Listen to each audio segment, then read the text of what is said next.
We're just, Is it just us on the screen now or not? No. yeah, it's just us on the screen. We'll be the only ones on the screen when we go. We're going live on YouTube here in just a minute. And no one's listening now. It's just us five, right? Yeah. No, everybody can hear you. Everybody can hear everything we're saying. So Right. Good morning. Good afternoon, I guess it's noon. So we are now streaming on YouTube, and I'll send things over to Mayor Gavin Buckley. Welcome everybody. I'm Mayor Gavin Buckley. Yesterday, the city of Annapolis filed a lawsuit.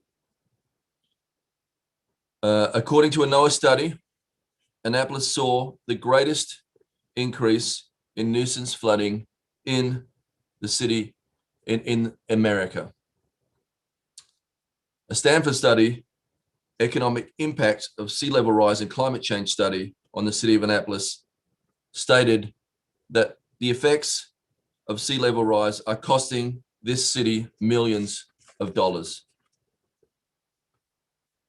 By 2050, City Dock will flood almost every day of the year as a result of sea level rise. The city filed this lawsuit for three reasons. One, accountability. The city of Annapolis seeks to hold the fossil fuel industry accountable. Two,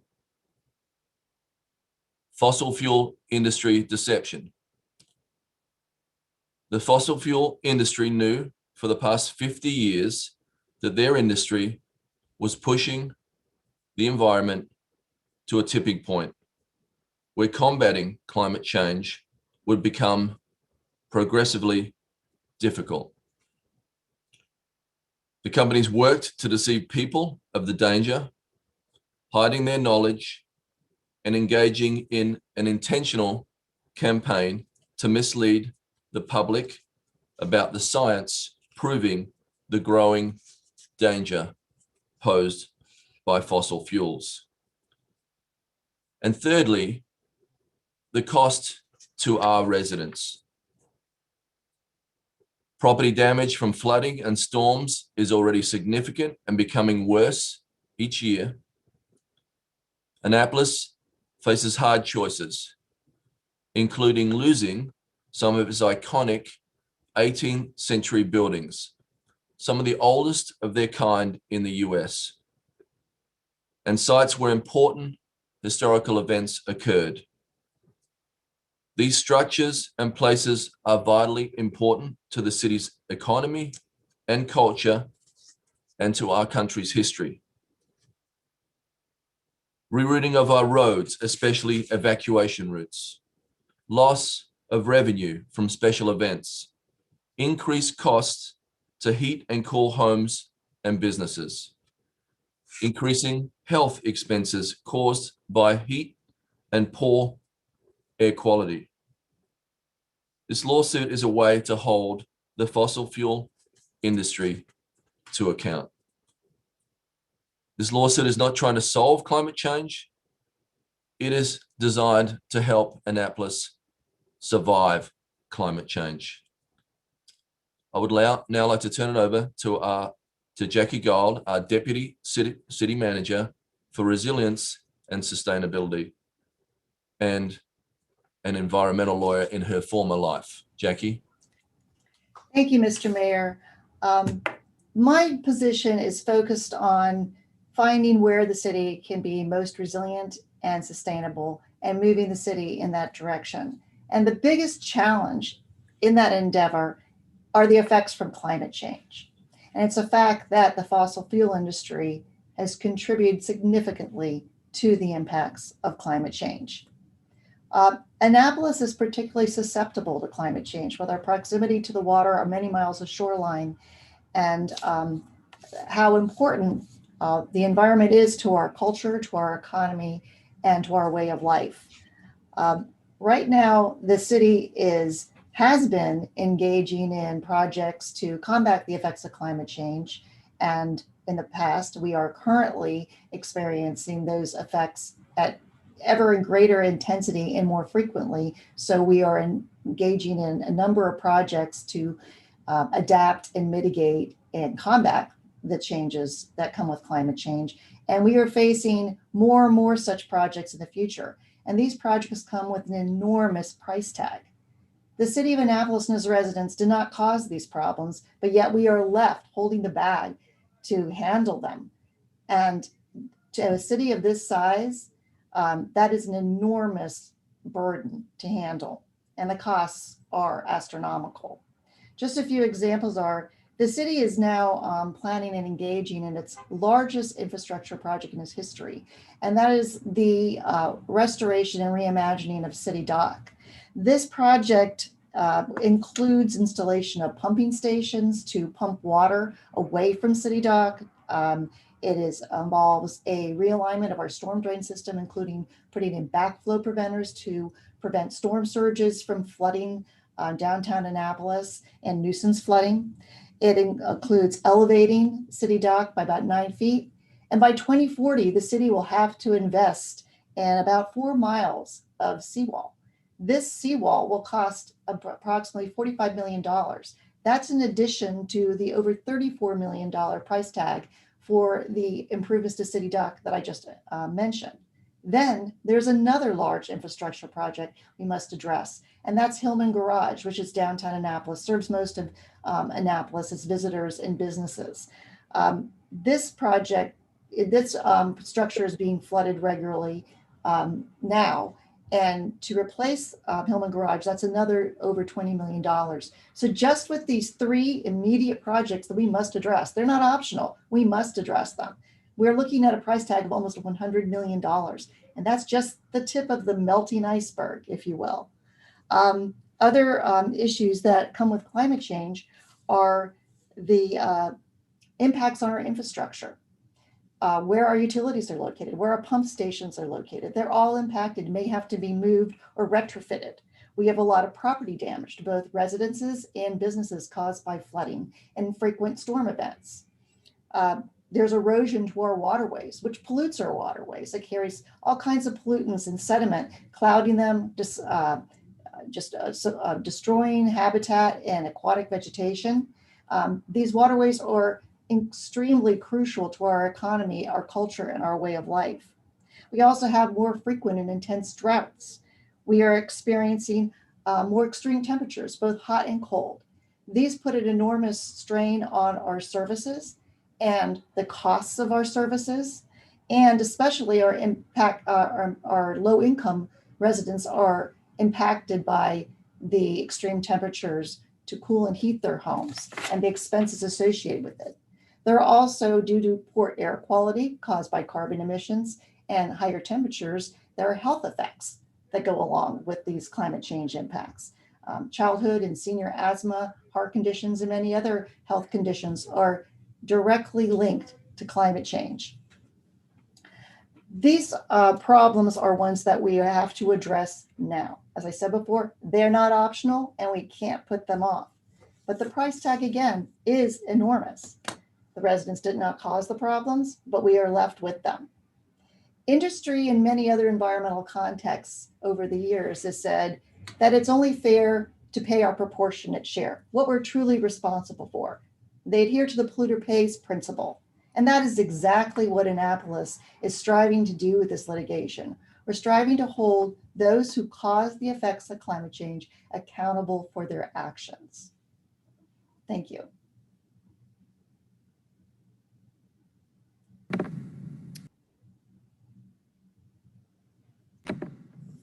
We'll hand things over to our city attorney, Mike Lyles. Thank you very much, Mitchell. Thank you, Mr. Mayor. Mayor Buckley yesterday directed our office to take the bold step of initiating a lawsuit, which we filed yesterday against the fossil fuel industry. As Mayor Buckley said, this lawsuit is about who will have to pay for the tens of millions of dollars the city of Annapolis and its residents have paid and are already incurred to protect its residents, workers, and businesses from rising seas and other consequences of climate change. Will it be our taxpayers? Or will it be the fossil fuel companies who knowingly caused the problem, deceived people about it, and put profit and corporate special interest over people and raked in trillions of dollars in profits over the past 30 years? There's one reason we're in this position today. It's because the fossil fuel industry, including the defendants in our case, knew this would happen. had been planning for it for half a century or more. Their own scientists and experts told them the dire consequences of climate change on communities as far back as the 1960s and 70s. And what did they do with this climate knowledge? They engaged in a cover-up of the catastrophic consequences by spending billions on lobbying and PR firms starting in the 80s and continuing to today to deceive people about what they knew about the devastating effects of climate change and reliance on fossil fuels. The case we make is really nothing new or novel. It relies on long-standing, well-established principles ensconced in Maryland law to hold these defendants accountable for what they've done. Maryland state courts exist to resolve disputes just like these, when someone is harmed by the actions of others through gross willful negligence, consumer fraud. The law provides a way to hold responsible parties accountable. Our state courts have been handling these types of cases well since our first county courts were established back in 1777. One other thing we'd like to highlight, the fossil fuel industry likes to say that cases like ours are about regulating emissions. That's not even close to what this is about. This is about the fossil fuel defendants' knowledge, their deception, and the harm that is causing here in Annapolis, and who will have to pay to fix it. We think they should. Thank you. Mr. City Attorney, if you have any questions, feel free to use the raise hand button on the lower part of your screen.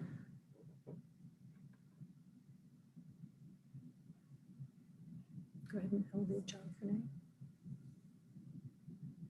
We have a question from John Frenaye on Ion Annapolis. Hey there. I've just got a quick question. I know that this is being handled on a contingency basis, so there's no direct cost to the taxpayers on this. But I guess to the city attorney, do you have an idea of what the actual cost will be? I've got to imagine we've got a lot of costs that will be in discovery, testimony, and everything else that goes with proving such damages like this that are going to be hard costs for the case should we lose. We don't expect any hard costs to be borne by the city. We expect indirect and soft costs, time and tension away from our primary duties as we deal with this case. And I'm speaking about the other departments. The Office of Law here, we're arrayed in such a way that we have a primary point of contact lawyer who will be doing most of the work along with myself. But the other departments, there will be some time away from their primary duties, but we expect those soft costs to be absorbed in what everybody is already doing. The hard costs will be borne by our associated counsel, our law firm, who is taking this matter on a contingency basis, and they'll be handling all of the hard costs. As this goes on, would they be willing to, with the associated law firm, will they be willing to discuss this of what they can with us? Well, I mean, if you submit some questions to us, we'll take a look at them and we'll take it under advisement and try to get you back some answers that satisfy your questions. Okay, great. Thank you. John, I believe Brooks is next from the Capitol. Hey there, Brooks Smith with the Capitol. I was curious, how did this come about? Did you reach out to this California law firm, which I know has represented other groups, including the city of Baltimore, or did they come to you? What was the origin of this? So we'll let Jackie Gould answer that. So this, as I stated before, my position is to look at how the city can be more resilient, and carbon emissions, obviously, from the fossil fuel industry are a cause of a lot of our problems. So I'm internally vigilant and watching what's going on in that sector, including lawsuits and how they're progressing. But I also received information from my contacts, the Chesapeake Climate Action Network, who is busy with, pushing towards energy efficiency and clean fuels. And they asked me if I knew about these lawsuits and how they were progressing. And I had some knowledge, and they thankfully provided me with some additional knowledge. I asked them about different lawsuits they were aware of, and I started exploring some of the information they provided. And the law firm of Sher Edling appeared again and again with the lawsuits that have been brought by the 24 other states and cities and counties in the U.S. that are suing the fossil fuel industry. And they by far have the most experience. They also are representing the city of Baltimore, who filed in 2018. And so they're already familiar with Maryland law, Maryland causes of action, and with our problems here we have that are very similar to Baltimore. City attorney and I explored these firms and interviewed several firms, and Mr. City Attorney decided that this was the best law firm to represent Annapolis's interests. And this is exactly, Brooks, why we brought Jackie on, so that she can elevate things. She was brought on, elevated to deputy city manager, so that we had this kind of lens on every decision that we make. And we need to make a statement about who we are as a city. And this effort here might not materialize in my tenure, but it will eventually. People will eventually be held accountable, and we'll be able to answer that question. What did we do when we were at this tipping point? Did we make the right decisions? Did we put the city in the best position it could to deal with the huge price tag that is coming for the next generation? Mike, what's the timeline on these kinds of lawsuits? Are we talking 5 years or more? If Gavin is not going to be here for the end result of it?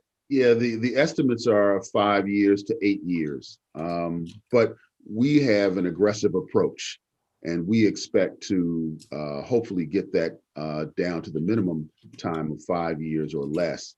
We think that the courts in Maryland will get us there, especially here in Anne Arundel County, where the circuit court is foursquare in favor of expediency in trial. So it's 5 to 8 years for a lot of the other cases, but they're in Maryland now. Gotcha. A question about the city council. So last night you all went into closed session, and I'm guessing that kind of gave them the debrief on that this was coming. I'm curious, what was the reaction, and sort of secondarily to that, why weren't they given more notice, given that they then have to turn around this morning and tell their constituents what's going on, and maybe they don't have all of the answers because they were only told a few hours ago? I mean, we're working the answers out as we go along, so they're in the process now. There has to be a point where you tell people, but at the same time, when you do these things, you can't play your hand. We wanted to be kind of what I see as kind of the front of the line, early in. You're gonna see this develop all throughout the country now. Many municipalities are looking for the same answers that we're going to. So, we have time to involve the council, and they will be involved. And we enter many lawsuits in this city without the council. It's the process. It's an executive process, because we did not have to finance this in any way directly. It wasn't necessary to go to the legislators, but we want the legislators' input. And of course, we're all in this together. And I know that this city has the most stringent environmental regulations probably in the state. And those regulations were put in place by many of the councillors that are on the council today. So we knew that this is something that they would support, and we're looking forward to working with them as we move forward. You mentioned that that you want to be at the front of the line or early in, but it seems to me, at least just based on the other cases that Cherry is handling, some of them are 2 or even 3 years ahead of the city in terms of already being in the court system and even going all the way up to the Supreme Court. So I'm curious, is there a sort of concern that if this is going to take a minimum of 5 years, that that there maybe isn't any money left, or maybe not that, but that you are kind of a little bit behind, given that there are other municipalities and states that are well ahead of you all in the process? I still think even with all those states, and obviously we look at cities like Charleston when they jumped in, I still think we're in the front of the pack.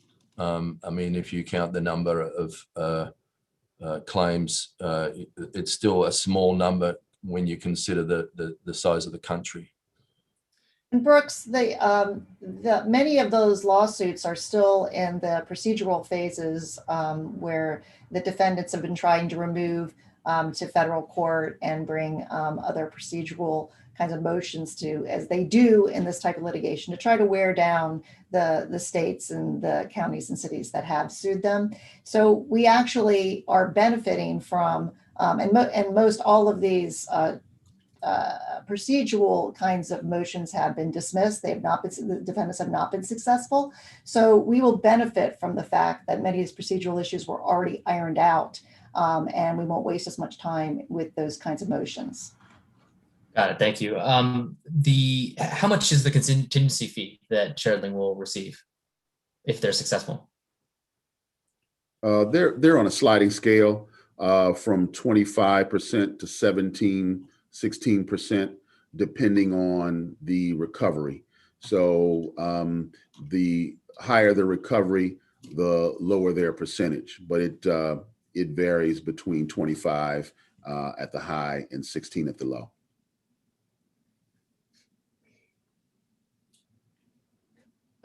I did have a question about, I mean, this maybe was kind of answered by the timeline, but could this potentially pay for City Dock in terms of the resiliency efforts that are ongoing, at least initially now and moving forward into the future? I think the timeline won't work out for that, but I certainly would like to be compensated for it because I could tell you, well, I'd love to be rebuilding City Dock and not raising it 6 feet, but we don't have a choice. So a lot of people will be looking at the way we've done this, but obviously protecting ourselves against sea level rise is the main objective of the park. And lastly, just to make sure I'm clear, if the lawsuit is not successful, if the courts, either Maryland or if it does go to federal, rule in the oil and gas company's favor, what happens? There's no, is there no costs associated with that would come back to the city, like you said, Mike, or would there actually be something that would sort of negatively impact the city? No, we don't anticipate any costs for losing. The law firm that we have selected to help us with this case are bearing the brunt of that risk. And we are bearing the brunt of the risk of as we said before, the soft costs, the time and attention to the matter, helping with discovery and applying personnel in the Office of Law to litigating the case along with the firm. Okay, that's all the questions I had. Thank you all for your time. I appreciate it. Thank you. If anybody else has any other questions, you can email me at mwstevenson@annapolis.gov, the same email you used to get the calendar link. Make sure you give me your deadline time and we'll be sure to get back with you. Thanks so much. Really appreciate it. Thank you so much.